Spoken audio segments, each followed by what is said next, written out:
So, FNAF! So yeah.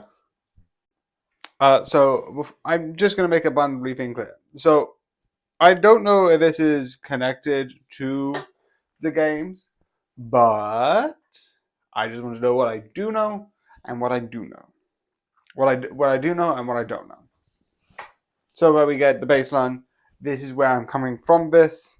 So one, I have played on mobile because I think there was a mobile version, at least for Apple, but all of FNAF 1, FNAF 2, FNAF 3.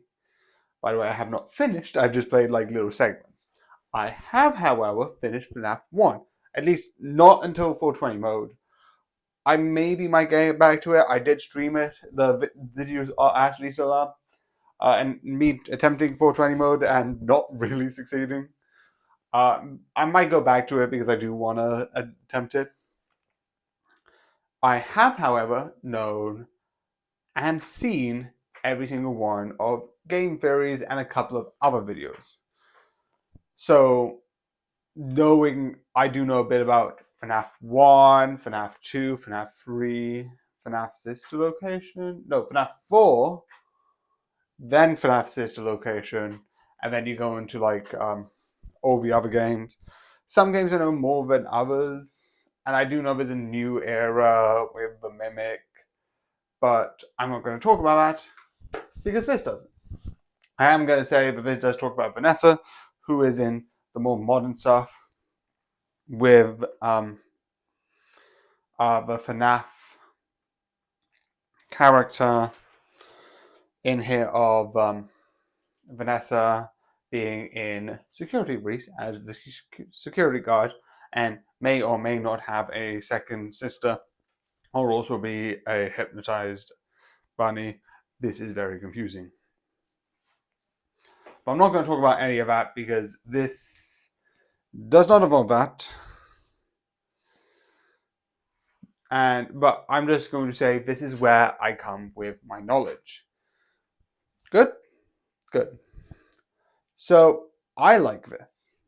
And I don't know if it's because it's very much this is a like sort of film that's like there's certain things of like the letters, the this, the names.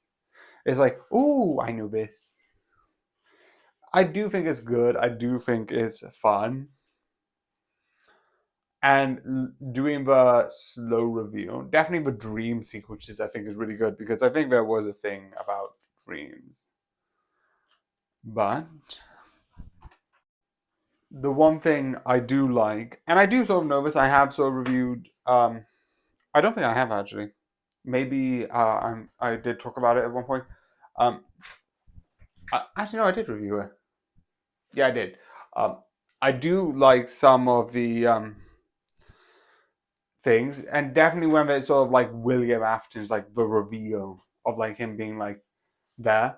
Obviously, I knew it both as I kind of had people analyze the movie and then this, and then sort of being like, oh yeah, this guy because I knew the name because it's in another book, and it's like, nope, I'm actually William Afton. Da-da. So I was like, wait a second. It's in the sort of I think the graphic novel of the Into the Closet books, the Fourth Closet books, which I like and have read. I haven't read all of the other ones. I'm gonna do a bit of time, but it's a bit blocky for me. So, but I do want to read it. I do have other stuff I want to do in between. So that's why I'm like, I'm pushing it off to later. But I do think it's interesting and definitely also this is a bit of like behind the scenes because I was watching a film and I was like, oh, I might want to talk about like stuff like the actors and this, but because one of the actors is basically being like, here's him with a spoiler, I thought it might be better now than the non-spoiler.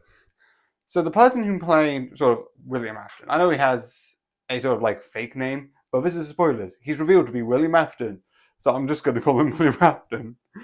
Uh, I don't remember the name, but I do know that I remember the name when I first saw it in the trailers with the book. Why? Yeah, my bad with names. But one of the things I heard is that is Mike Lillard, I think it is. That's the name I remember. um, who one did the live action Scooby Doo, and two was Stu from my favorite sort of like horror franchise, Scream. That is a weird thing to think about.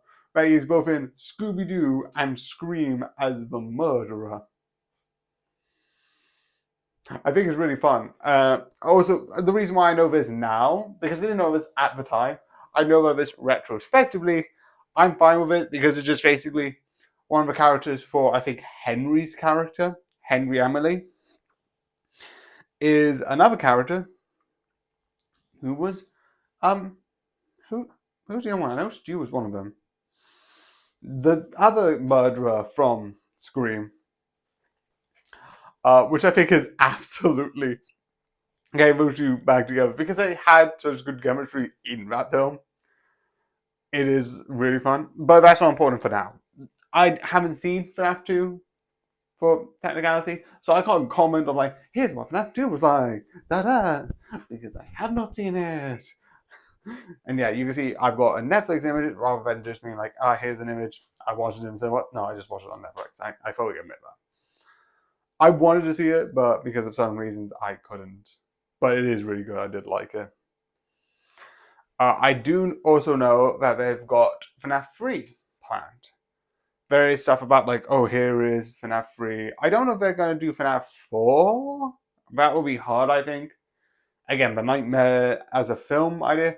FNAF 2, I think it's interesting. I do know some stuff about it. I also find it interesting of FNAF 3. And also there's been theories, definitely with game theory, sort of like being like, oh, does this sort of like confirm certain things or deny certain things that's currently in everything law about being like, there's one character, maybe there's two Mikes, um, Michael and Mike, which I think is interesting.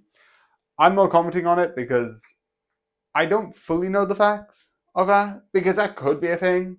Like for the longest time, that a lot of people said they're one person, going from person to person, but that messes up the timeline because you have to one have him. I think they say it better than the thing. You have to one have him be a dead person in both 1, 2, and 3, and then somehow have the remnants be taken off the first location where they're clearly active when he's an undead, and then put that into the sister location, and then have a thing, and then turn into a zombie. Wait a second, this does not work. You can make an argument that technically, like maybe some of the shell had enough spirit energy, so technically it would fall before FNAF 1, but still that's confusing.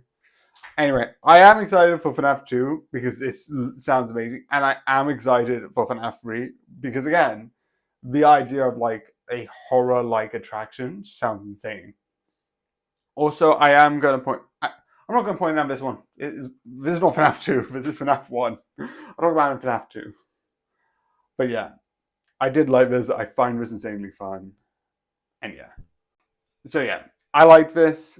I generally like FNAF. I have me playing FNAF and getting terrified, doing pretty decently and pretty not decently on the later nights. But I did like the game. I do have a couple of FNAFs, but I want to finish 420, but I've got a couple of stuff that I want to do first. But yeah, so sorry about that. I am going to try and get to it, but yeah. And if anyone can help me on 420, I would love the help. But not now, this is not going to be this year or next year. Maybe 2028, I don't know. Maybe. But don't get your hopes up. But yeah, this is a really good movie. So yeah, I know this was meant to be today, but yesterday I got a bit tired. I had a couple of things on, so I didn't do it that day. Now you're getting two today. And the other one today is I'm a Celebrity, get me out of here. So yeah, I hope you enjoy. I hope you like this long, confusing video. And good night.